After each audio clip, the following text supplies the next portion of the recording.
Bismillah walhamdulillah. Wassalatu wassalamu ala sayyidina Rasulillah Muhammad ibn Abdullah wa ala alihi wa sahbihi wa man walah. Nawaina ta'allum wa ta'lim wa tadhakkura wa tadhkir wa naf'a wal intifa' wal ifadata wal istifadah wal hatha ala tamassuki bi kitabillahi wa sunnati rasulihi wa du'a ilal huda wa dilala alal khair ibtigha'a wajhillahi wa mardatihi wa qurbihi wa thawabihi minallahi ta'ala. Subhanallah, alhamdulillah, wa la ilaha illallah, Allahu akbar, wa la hawla wa la quwata illa billahil aliyyil azim. Adada kulli harfin kutiba wa yuktabu abadal abidin wa dahrad dahirin. Subhanaka la ilma lana illa ma 'allamtana innaka antal alimul hakim. Allahumma ij'al anfusana mutmainnah tu'minu bi liqa'ik wa taqna'u bi 'ataik wa tarda bi qada'ik. Allahumma ya man bi yadihi maqalidul umur kulliha wa ilahi yarjul amru kullu ya fattah ya alim iftah alaina fathan qariba. Allahumma aghnina bil ilm wa zayyina bil hilm wa akrimna bit taqwa wa jamilna bil afiyah bi rahmatika ya arhamar rahimin. Qala al musannif rahimahullah wa nafa'ana bihi wa alamikum fid darain amin. Fallaha Allah ya akhi tanawal ma qassama Allahu lak min ar-rizq wa khudhu bil qanaati was samaha wa qil al hirs wa fil khabar al qudsi yaqulu Allah ta'ala ya ibna adam in radita bima qasamtu lak arihtu badanak wa qalbak wa anta abdi mahmudan wa illam tarda bima qasamtu lak sallatu alayka ad-dunya tarkadu fiha karukadil wahsh fil bariyah thumma wa izzati wa jalali la tanalu illa ma qasamtu lak wa anta indi madhmumun. Setelah membahas tentang kemuliaan, keistimewaan orang fakir dan bagaimana semestinya orang-orang yang memiliki kelebihan harta kepada orang-orang fakir, sikapnya, sudut pandangnya dan yang lain sebagainya, kali ini menjelaskan dan menerangkan kepada kita tentang sesuatu yang semestinya kita miliki. Yaitu beliau mengingatkan, hendaknya kamu wahai saudaraku menerima, mengambil apa yang Allah tentukan untukmu daripada rezeki. Terimalah apa yang Allah tentukan kepadamu daripada rezeki itu bil qanaati was samahah, dengan rasa puas dan lapang dada. Wa qil al hirs, dan kurangilah ambisi.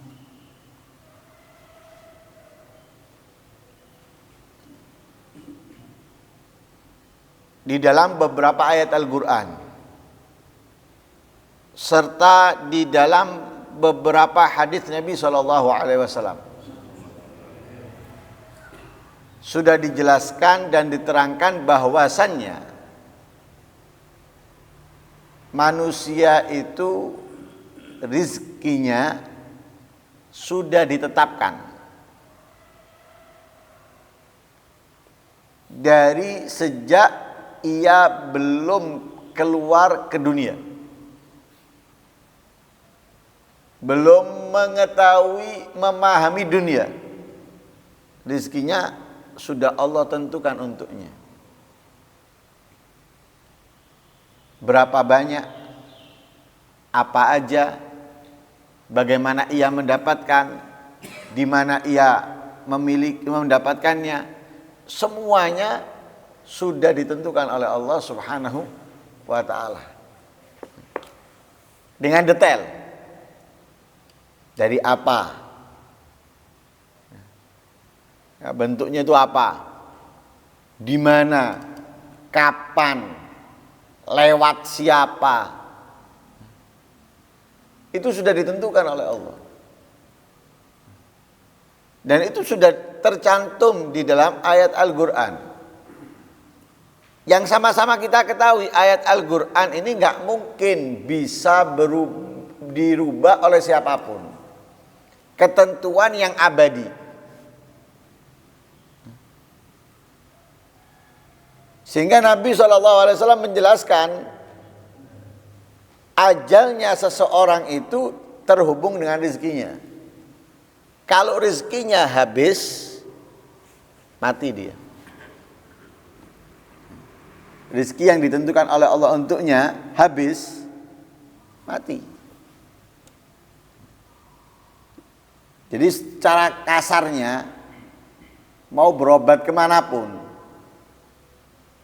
dengan apapun yang dia miliki, koneksi yang kuat, tapi kalau rezekinya sudah habis, nggak mungkin hidup ya. Karena itu walaupun sehat bugar, tidak ada kendala sedikit pun dari seluruh tubuhnya. Tapi kalau sudah rezekinya habis, meninggal.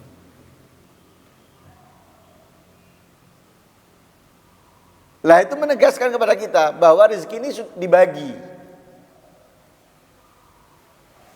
Kamu dapat sekian, kamu dapat sekian, kamu dapat sekian. Kita tidak bisa mengendalikannya. Kita juga nggak bisa ikut andil dalam mengaturnya. Oh ini jangan dikasih, ini aja kasih. Mau kita mengatur seperti itu, ketentuan Allah berbeda. Makanya Al-Habib Abdullah bin Alwi Al-Haddad sudah menjelaskan walladzi gusimlak hasilun ladek. Yang ditentukan oleh Allah untukmu pasti kamu dapatkan. Mau dihalangi model apapun.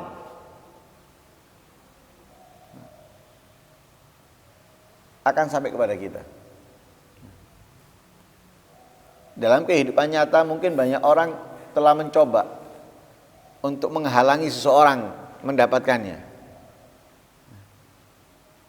Agar orang itu tidak menerimanya. Subhanallah. Dengan cara apapun orang menghalanginya, ujung-ujungnya apa yang tidak diinginkan mereka untuk dimiliki orang tersebut sampai. Sampai itu bukan bentuk lain, bukan dari orang yang berbeda, sampai dari orang yang sama, barang yang sama yang dihalangi. Kenapa? Itu sudah ditentukan. Nggak mungkin lewat.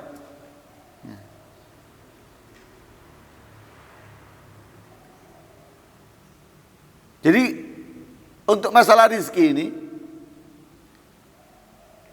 tinggal kita meningkatkan iman kita. Meningkatkan keyakinan kita aja.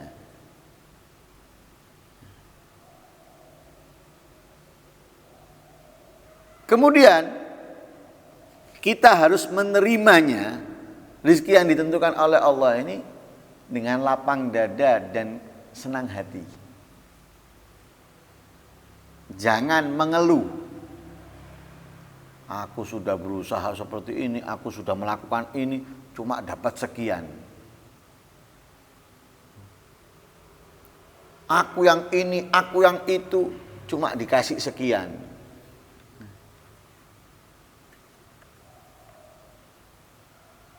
Ini mengeluh dari rezeki yang sampai kepada dia dari rezeki yang ditentukan oleh Allah. Jadi gambarannya gini loh, kita kerja.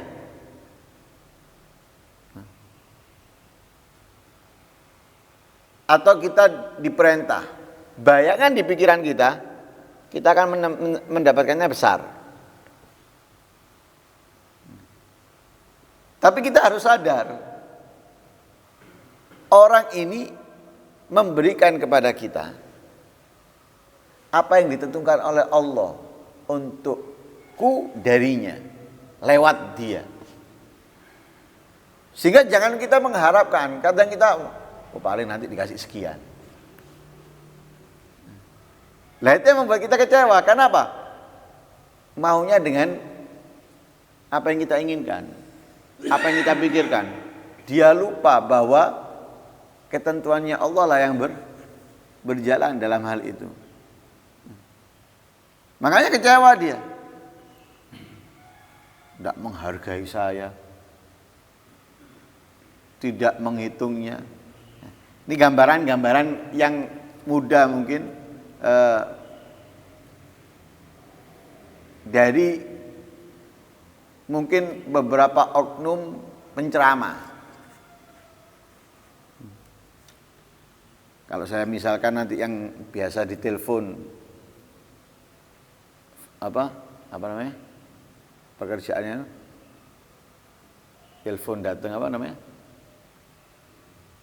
freelance, nanti sakit hati. Nah, anggap penceramah, ustadz diundang ngisi. Bayangannya kalau misalnya dia bukan lillahi ta'ala,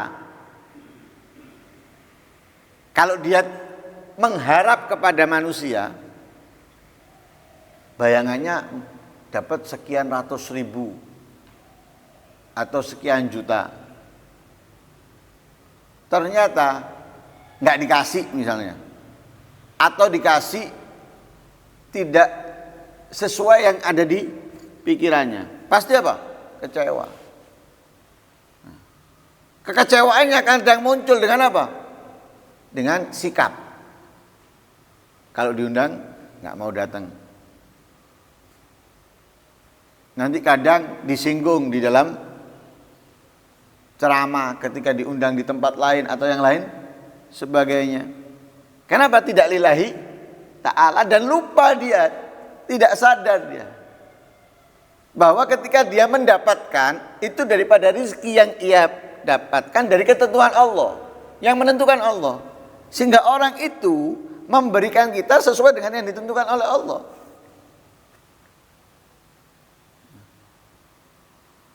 Nah, misalnya menturno nang Solo malah-malah kayak 20.000 misalnya. Ya. Jangan ngersulo salah. Kenapa? Loh, orang itu ngasih sesuai dengan ketentuannya Allah. Yang Allah tentukan orang ini bakal nantinya ngasih kamu, ngasih kita jumlah sekian dari perbuatan ini. Bukan aturannya kita, bukan aturannya dia, sudah. Makanya kita ini harus menerimanya dengan lapang dada, dengan suka ria. Karena itu kita diajarkan untuk apa? Lillahi ta'ala dalam melakukan apapun. Walaupun itu adalah sebuah pekerjaan, yang kita mencari rezeki untuk keluarga kita misalnya, tetap yang kita dapat itu dari ketentuan Allah, bukan dari jenis atau upaya kita, tapi dari ketentuan Allah. Makanya kita diperintahkan untuk menerima. Sehingga Nabi SAW menyatakan hal ini, waqna bima gasamallahu lak takun aghnan nas. Jika kamu qanaah dengan apa yang Allah tentukan untukmu, maka kamu menjadi orang yang paling kaya, menjadi orang yang paling cukup.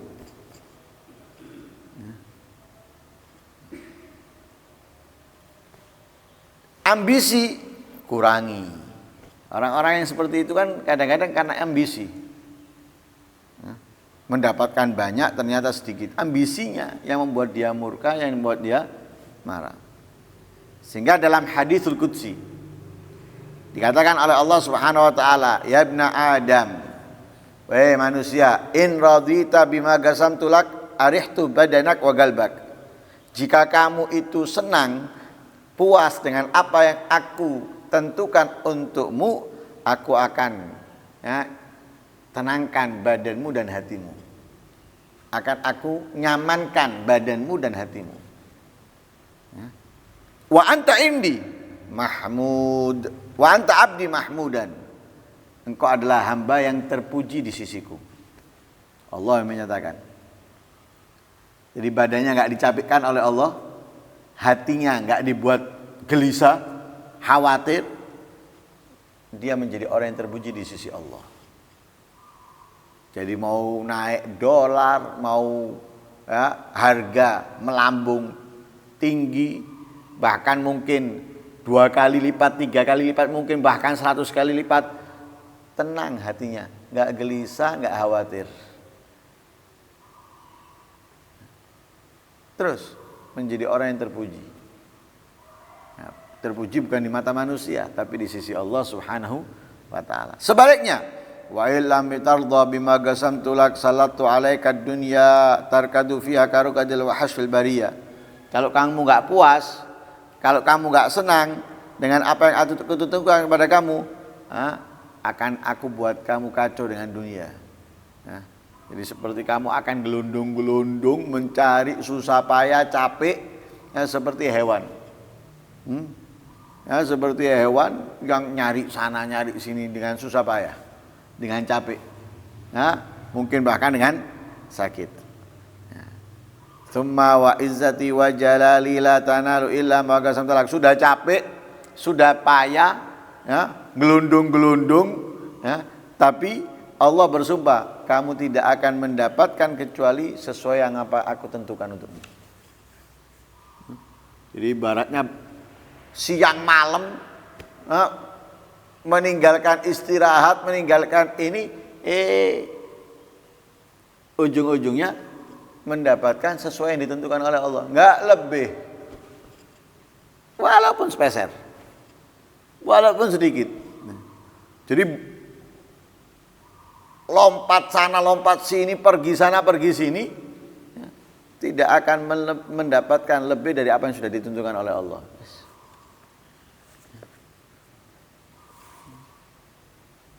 Sudah seperti itu, sudah capek, payah, bingung, resah, ternyata yang didapatkan sesuai yang ditentukan oleh Allah. Wa anta indi madmumun. Engkau adalah di sisiku madmum, tercela. Di sisiku tercela. Imam Syafi'i berkata, "Fama syi'ta kana wa illam asya wa ma syi'ta illam tasya lam yakun. Wa ma syi'tu illam tasya lam yakun." Apa yang kau kehendaki akan terjadi, walaupun aku enggak mau, dan apa yang aku mau jika kamu tidak mau, tidak kehendaki, tidak akan terjadi. Kan gitu ya.